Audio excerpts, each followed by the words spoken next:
Vous êtes ici sur Histoire et Portrait. Vitrine de la France-Afrique, Robert Bourgi publie ses mémoires. Robert Bourgi, figure emblématique de la France-Afrique, vient de publier ses mémoires intitulées « Ils savent que je sais tout ». Dans ce livre, il dévoile les dessous des relations entre la France et plusieurs pays africains, relations souvent marquées par des financements secrets et des arrangements occultes de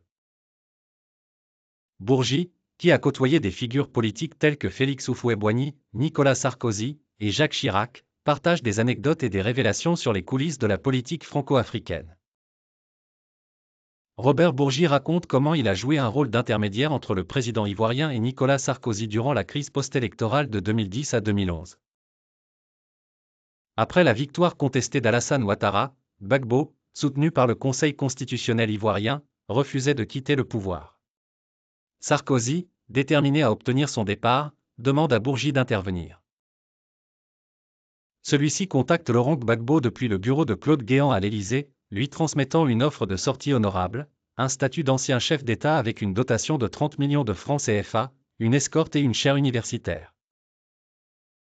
Cependant, Gbagbo, indigné, rejette la proposition, déclarant à Bourgi qu'il ne céderait pas et qu'il serait le Mugabe de Sarkozy, avant de raccrocher brutalement. En rapportant l'échec de cette tentative à Sarkozy, Bourgi assiste à la réaction furieuse du président français qui, en réponse, annonce sa détermination à vitrifier Gbagbo III. Quelques jours plus tard, Gbagbo est finalement capturé et évincé du pouvoir, marquant la fin d'une longue crise électorale en Côte d'Ivoire. En 2005, lors de la formation du gouvernement français, Omar Bongo, président du Gabon et figure influente de la France-Afrique, aurait joué un rôle surprenant. Selon Robert Bourgi, Bongo aurait établi lui-même une liste des futurs ministres français qu'il souhaitait voir au pouvoir. Après avoir discuté avec Jacques Chirac, Bongo rédige cette liste et la fait transmettre à l'Élysée par Bourgi. Ensuite, il reçoit plusieurs ministrables à son hôtel à Paris pour leur faire passer une sorte de grand oral. Sur la dizaine de candidats reçus, une grande majorité fut finalement nommée ministre, démontrant l'influence considérable de Bongo sur la politique française à cette époque.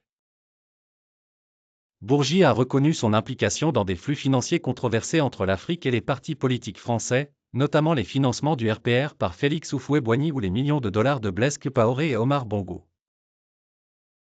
Malgré cela, il a toujours affirmé n'avoir jamais été impliqué dans des scandales financiers majeurs, une position validée publiquement par l'ancienne juge Eva Joly.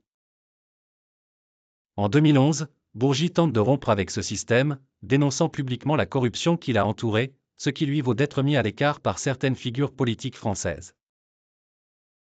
Il raconte dans ses mémoires « Ils savent que je sais tout », ses relations avec ses dirigeants, et comment sa propre conscience l'a poussé à révéler ses pratiques, notamment lors de la crise post-électorale en Côte d'Ivoire.